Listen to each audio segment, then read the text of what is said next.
And welcome back to my channel, unless you're new here. And then just welcome, my name is Rusty, your American Molly Boy. And we are moving on with this little zombie fest with Trench 11. Now, I am a super huge fan of bunker movies, especially post-apocalyptic bunker movies, like The Colony and horror bunker movies, war bunker movies.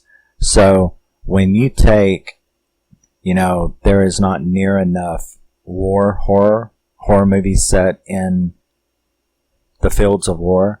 You got like Ghosts of War. This reminds me a lot of Ghosts of War. However, this is about zombie worms, and Ghosts of War is about ghosts. So, yeah. But there isn't enough, there's a lot more post-apocalyptic bunker movies than there are horror. But when you blend them together, and especially since this is a war one as well, because I'm a huge war movie fan, that's two of the things that we don't have enough of is horror westerns and horror war films. So this is a really nice one. It's called Trench 11. It was released in 2017.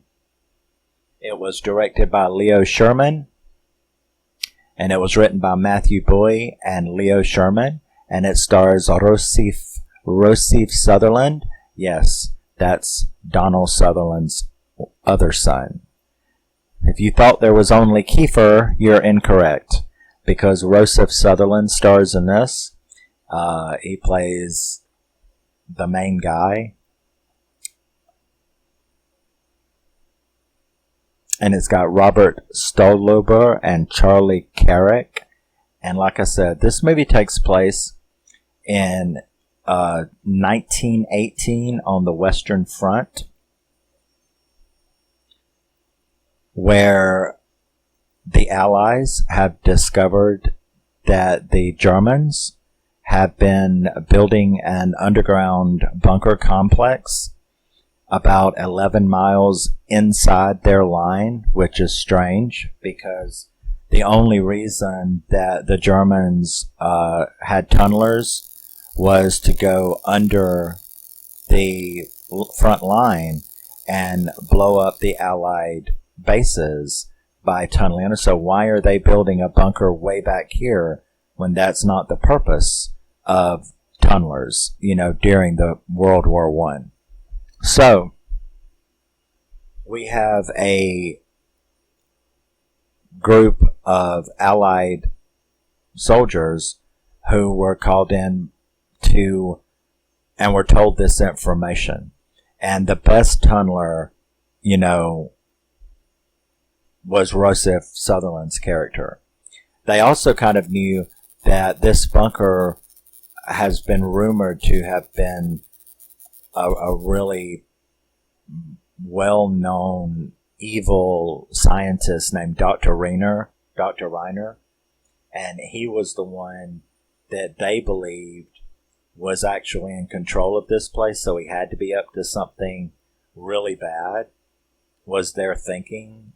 Not only was it built so far inside German lines, the German front, but it was also supposedly under the control of Dr. Reiner. So they're very, very curious as to what this, could be.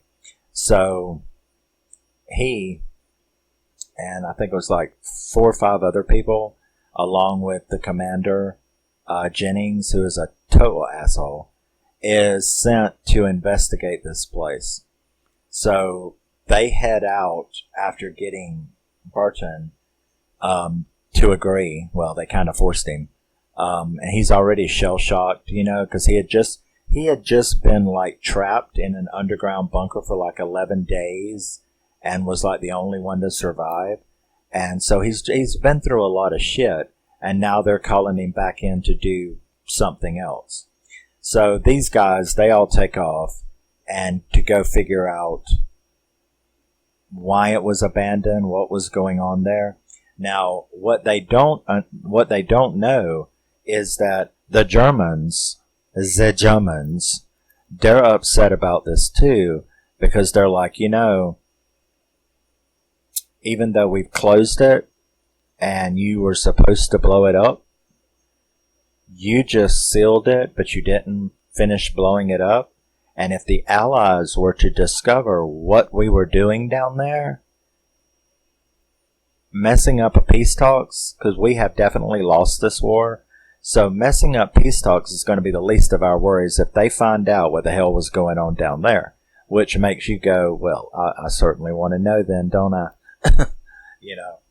So they send that Dr. Reiner back with his own team to finish the job of destroying all the evidence of what went on in this bunker.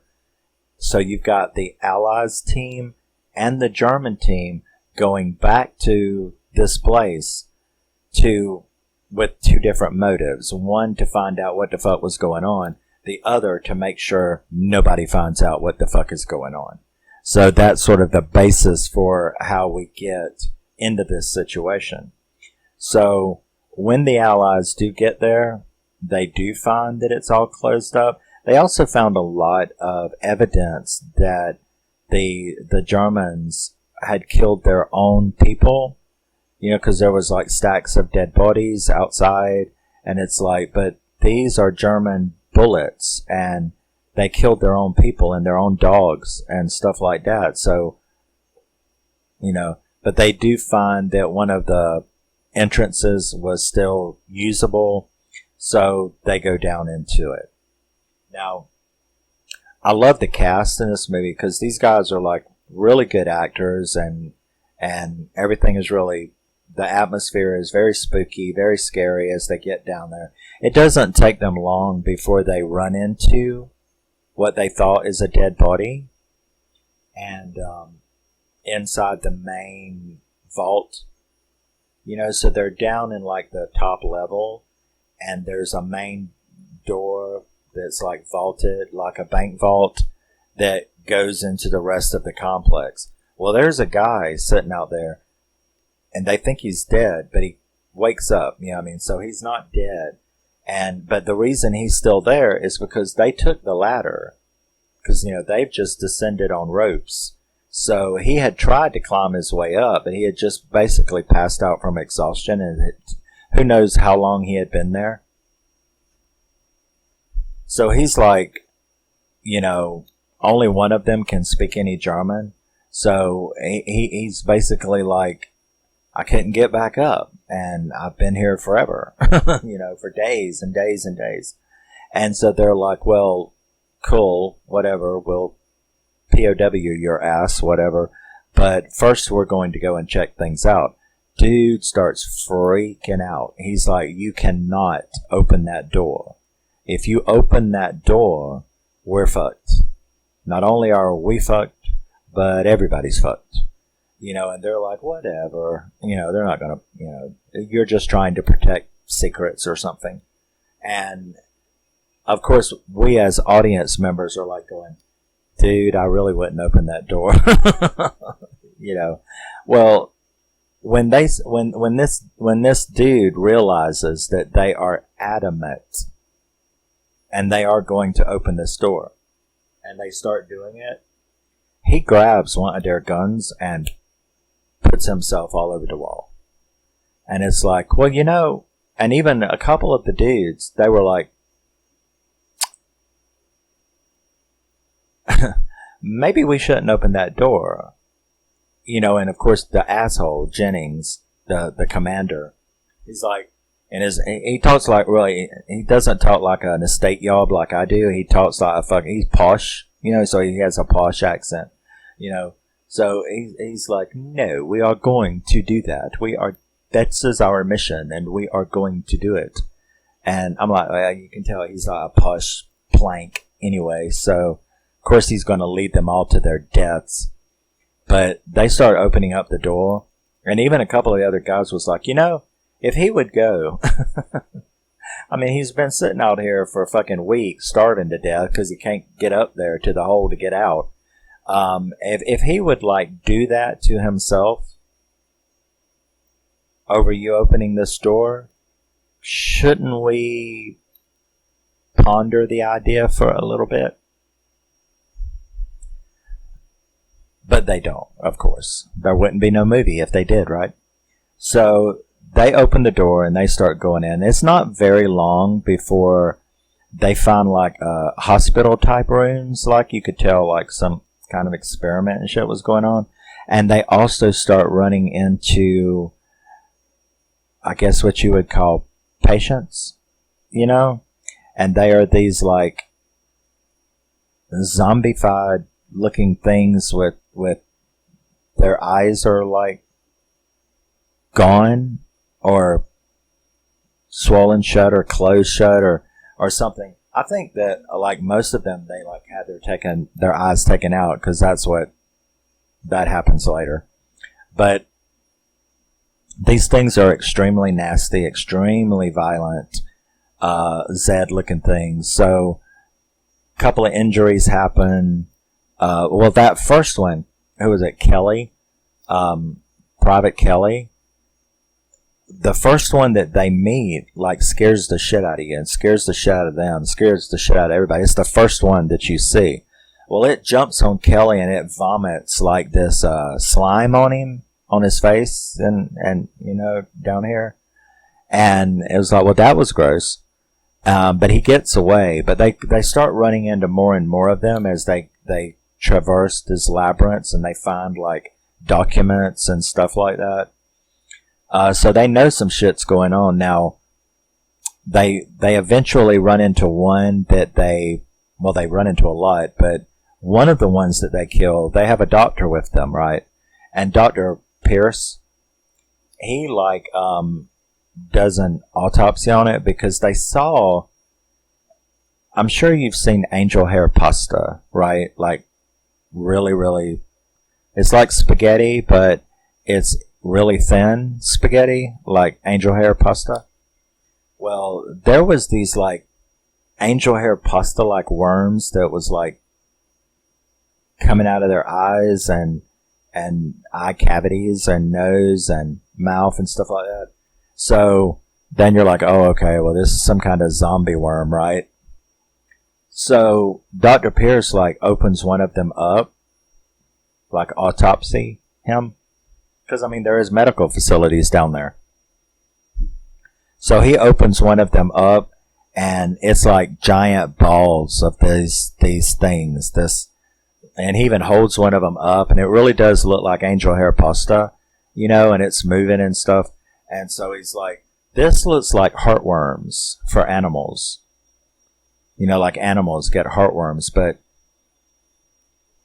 so they start kind of figuring out that maybe what was going on here is that they were trying to develop an extremely rabid, parasitic version of a heartworm to destroy the livestock of the Allies.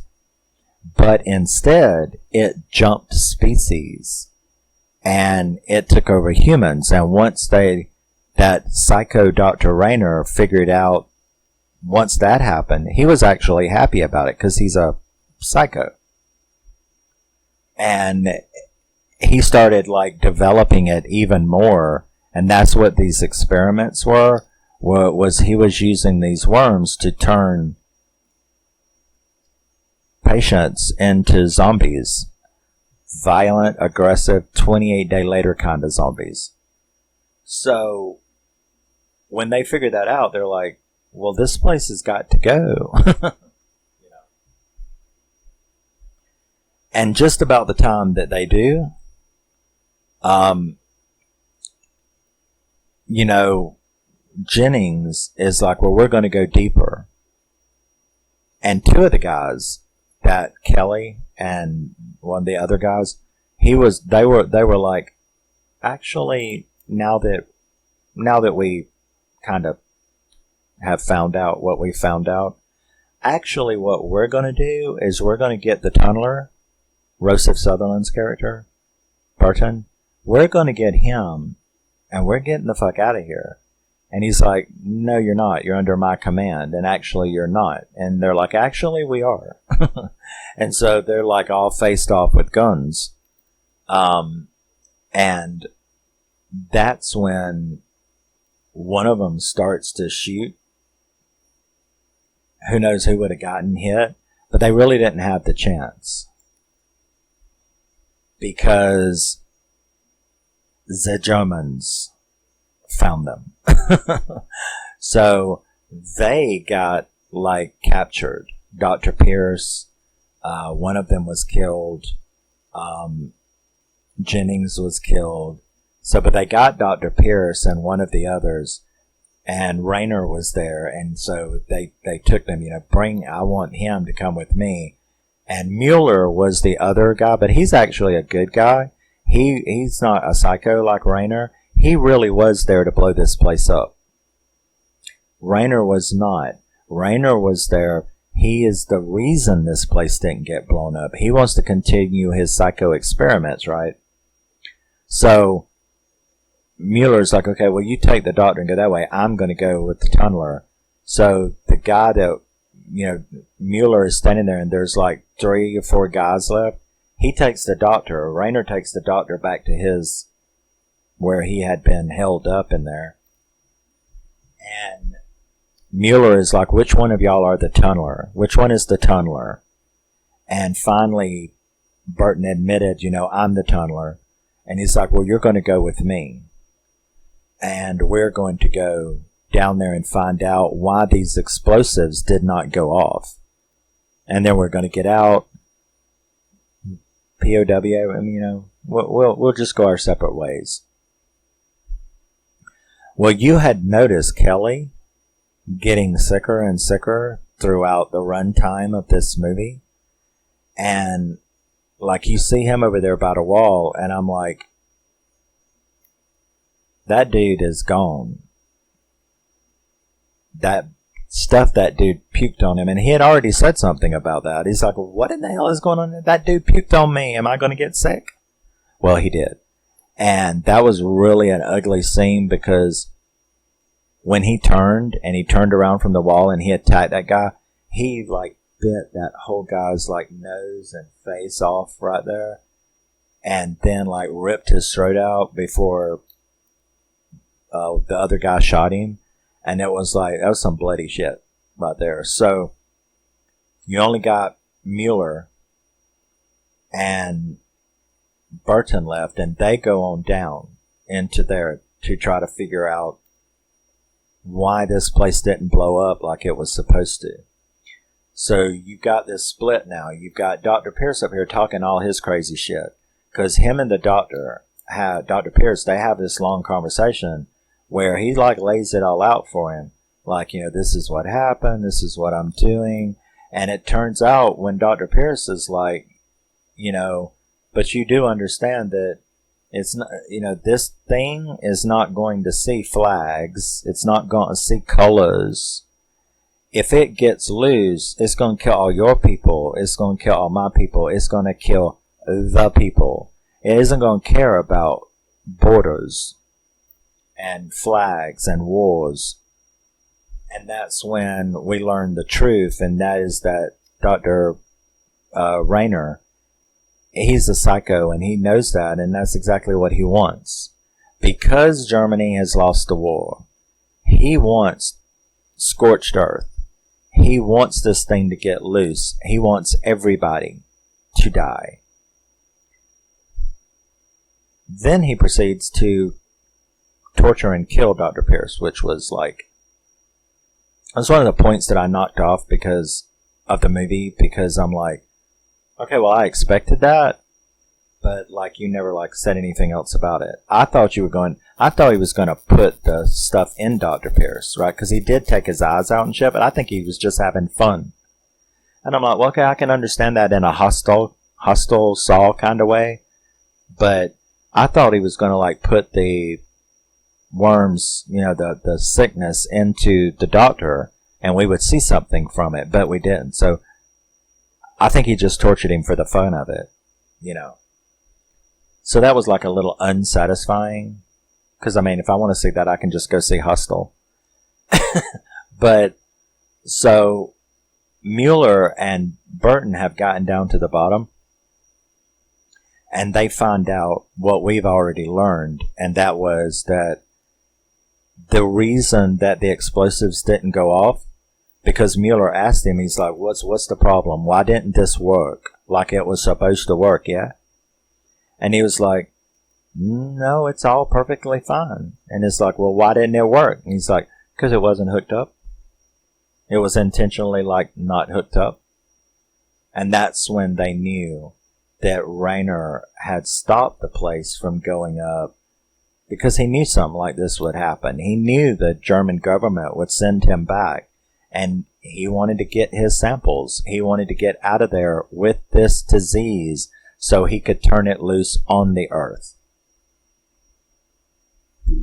So Burton and Mueller get attacked down there, and that was ugly too, because it like broke Mueller's leg, and they had set it to where it would go off in 45 minutes, and then that plan was fucked because Mueller's leg was broke. So just showing you what a good guy he was, Mueller actually turned out to be a really good guy, because he was like, you know what has to be done. Get your ass out of here. I am going to do it. Because all you have to do, now that the timer and clock was broke by that Zed, he's like, well, how do we get it to work now? He's like, it's just touch these two wires together and this place will go up like, you know, a nuclear bomb. Okay, well, I'm going to give you 40 minutes to get the fuck out of here and make sure that all that stuff, you know, take this and go set the explosives on the other level and get out, and then I'm going to blow this place up and end this this disease thing, these zombie worms. And they had no idea, of course, that Rayner had killed Dr. Pierce and was escaping himself. Because if he had gotten out of that bunker with the vials of disease that are these sickness that he was going to turn loose on the world and turn everybody into zombies, we'd all be fucked, right? So they didn't know that, though. So Burton, he has to like fight all these Zeds on the way. He gets all the charges set. He gets right there to the opening to get out, and there's Dr. Rayner with a couple of his henchmen, and they shoot him. He shoots Burton like twice, like in the hand and in the leg, and it was sort of like Apocalypse, in that even though he had been shot twice and Rayner was sitting there, he started laughing, and he's like, I'm about to fucking kill you, yeah? That wasn't a German accent, was it? No. But I'm about to kill you, and you're laughing and stuff. It's too late at night for me to do anything but my natural accent. But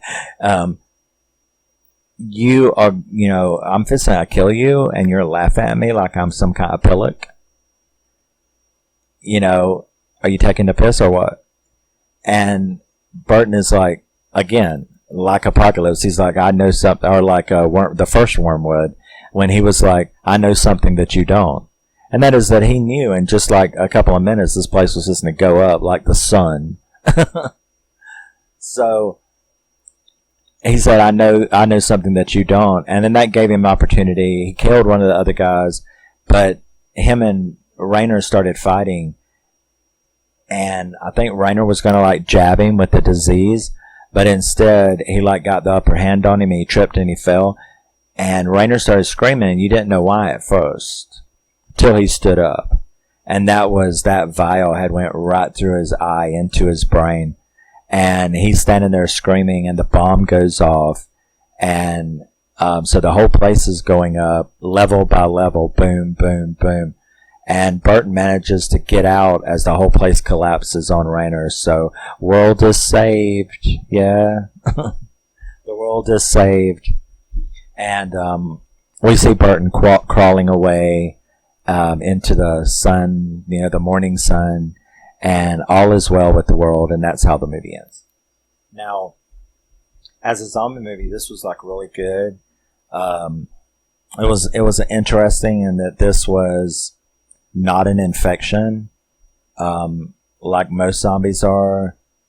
It wasn't an infection. It was an actual creature. What would you call that? A bacteria, that they infect you with, and it actually grows these worms in you that, as they get bigger and take over your body, they end up getting into your frontal cortex, which turns you into a rage zombie when the process is over. So if you take the runtime of the movie, if you take the timeline of the movie, when they first got down there and Private Kelly was vomited on by that Zed,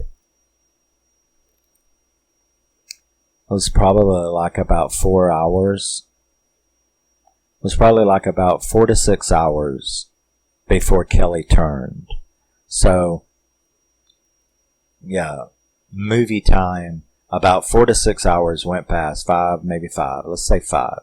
So about 5 hours as all of this stuff took place, it took about that long for Kelly to turn into a zombie. So it was actually a pretty long time. He lasted all the way till near the end of the movie. So, yeah, about 5, 6 hours. So, yeah, it was very good. I liked the storyline. I liked that it was a war horror movie. I mean, you can find plenty of Nazi zombies. I've got a bazillion. Nazi zombies is I've got some of them I'm going to do too, like Red Snow and all, Red Snow and Red Snow 2, and I've got a lot. I'm going to do a whole little festival of just that. It's going to be fun. But that is a very plentiful subgenre, subgenre. So it's a subgenre of a subgenre is Nazi zombies. But as far as a non-Nazi zombie, war horror, like Ghosts of War, this is definitely a war horror film. There's not a lot of them. If you take away Nazi zombies as a subgenre, there's not really a lot. You can find plenty of those. Those are a exploitation subgenre of themselves, which I do like, actually. Outpost, the Outpost movies, and Red Snow, those movies. There's lots of them. I got a whole bunch in there. But I do kind of get a thrill out of those movies. But they're on the more silly side, of course. Bloody, gory, and scary, but they're still on the silly side. But yeah, Trench 11 really is a very good movie. I love the atmosphere. I love the cast. Everybody did really well. Those you were supposed to dislike, the redemption. Well, I guess Mueller and Rainer, the two German people, the commandos, you could tell Rainer was an asshole and a psycho from the beginning. You could actually tell Mueller was just doing his job. He wasn't a bad person, but he really turned out to be the savior of us all, So it was a very fair as far as, if you're like, are they going to make the Germans or the Allies, who are they going to make look worse or better? It was pretty balanced. It was pretty equal because it was a good Allied guy and the good German guy who saved us all. You know what I'm saying? So it was cool. Trench 11, Violence is Contagious. And there you have it from 2017, starring one of Donald Sutherland's sons at that. And I will see you in the next one. Always remember, never forget, you're a very, very special person, even if you are not a Nazi zombie and or any other kind of war-torn zombie. you're still a very special person no matter what anybody says. And I will see you in the next entry into this little festival, which are first time watches. This was a first time watch. Wormwood Apocalypse was a first time watch. I had seen the original Wormwood before, and I loved it, like maybe a year ago. But Apocalypse was a first time watch. This is a first time watch. And believe it or not, the next two films that I'm going to do are a first time watch. I had never seen them before, night before last. And I loved them. I love all of these. But yeah, so these are all first time watches, except for the first one. And first impressions. And they were great. So if you've never heard of Trench 11, give it a shot. It's a really good movie. And I will see you later. Bye-bye.